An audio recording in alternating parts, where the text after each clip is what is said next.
Everyone online is talking about how Gojo has finally met his maker, Toji. He was able to defeat Gojo with ease, even though Gojo has the 6 eyes and Limitless, and I'm going to talk about how certain traits that we're born with can only take us so far, because Toji was able to make mincemeat of Gojo in this most recent episode. As soon as he went back to Jujutsu High, all of a sudden Gojo gets stabbed in the back by Toji, and it's like, wait, how is this happening? With the power of Limitless, Gojo shouldn't even be able to be touched. It's just prior to then, when they were on vacation, which I don't even know why they were on vacation to begin with, the first part of the episode was a little slow and dragging. And I get it, because Riko is going to be essentially giving her own life up to help this other old man live, so they wanted to kind of maybe give like a personal element to it. Besides the point, as soon as Gojo gets back, it's like he is all powerful, and since he used all of his skills and all of his like essentially cursed energy, even though he should have a limitless amount of cursed energy, so I guess there's a little bit of a plot hole right there, he kind of runs into an issue when he gets stabbed in the back, because now he's like, well, crud, I can still handle Toji, and I am going to, and he tells his classmate to leave it to him, which is a massive mistake, because Toji doesn't have any cursed energy, so Gojo can't trace where he is because he's just a normal human. And here's something to consider, you guys.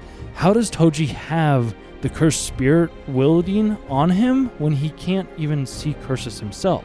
It's a very weird way to be able to have this creature on him and make him as powerful as he is, yet Toji is someone that stands out amongst the crowd. He's somebody that's able to stand up against people that are overpowering, that have these skills that are just the best of the best, and it's like those people can still be defeated. And I think that's the takeaway from this most recent episode is Toji is like you and I. He is the underdog. He is the one that did not have the 6 eyes trait, born with it, didn't receive cursed energy, doesn't have limitless power. He doesn't have any other things that make a sorcerer a sorcerer. And then we see all these other sorcerers that are going up against Gojo, and Gojo makes mincemeat of them like that. It's just like they don't even mean anything to him. It's just Toji, he used his mind. He used his mind to figure out a way to defeat Gojo without actually having to defeat him when he's at his prime. And that's something that I can do, and that's something that you can do as well. As we have our minds. We have the ability to think things through. We have the ability to create and find solutions to problems. I spent the last 2 hours just trying to brainstorm ideas how to increase YouTube retention on my videos, because a lot of my videos barely even get watched for a minute. And I know that's on me because I'm not providing real value, so I'll leave it at that. Whereas Toji, he spent his time, he's like, how can I weaken Gojo to the point to where he can't sense me? Because when Gojo was even a kid, he was able to sense Toji behind him when Toji had never been sensed prior. And he's like, okay, this kid's special. This kid has something that I have to be cautious of, that I want to defeat at one point in time. And that's what he dedicated the next 10 years of his life trying to figure out, like, okay, whenever the opportunity comes for me to take down Gojo, I'm going to do it the right way, because doing it the right way will ensure my victory. And if I can ensure my victory, I won't have any worry of going up against an opponent such as Gojo, who is supposed to be the most powerful sorcerer in the world of Jujutsu Kaisen.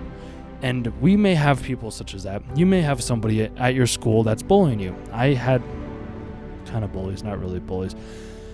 I've had struggles where I couldn't lift the weight, or I couldn't create content, or I didn't know how to journal, or I didn't know how to read a book, or I didn't know how to communicate with people. I didn't know how to do certain things. So I did the one thing that I knew how to do. I used my mind. I used my mind to help me get to the place that I needed to go to. And I used my mind by challenging myself in situations that I was not even sure if I would make it through, yet I knew I would somehow. Like, I just knew that my body was capable of more than what I had in store. And that's what Toji has basically shown us in this most recent episode. A normal human being, such as you and I, has the power to defeat somebody like Gojo, who's gifted with 6 eyes and Limitless, which has never happened in the 600 years of Jujutsu Kaisen for the Gojo clan to have both of those traits. And yet, a normal human defeated him. And I want you guys to know that just because you have, or somebody has, a trait that is better than you, that you believe to be the case, like maybe a selling, confidence, bravado, extroversion, introversion, whatever it may be. Like, I've had all of those, and I've experimented with all of them. That doesn't necessarily mean that just because that person has that thing doesn't mean you can't have that exact same thing as well. I didn't think I would have an apartment like this. I didn't think I'd have a car that I have right now. I didn't think I'd have the things that I have, yet I do, because I used my mind to figure out how to defeat the opponent standing right in front of me, just like Toji did.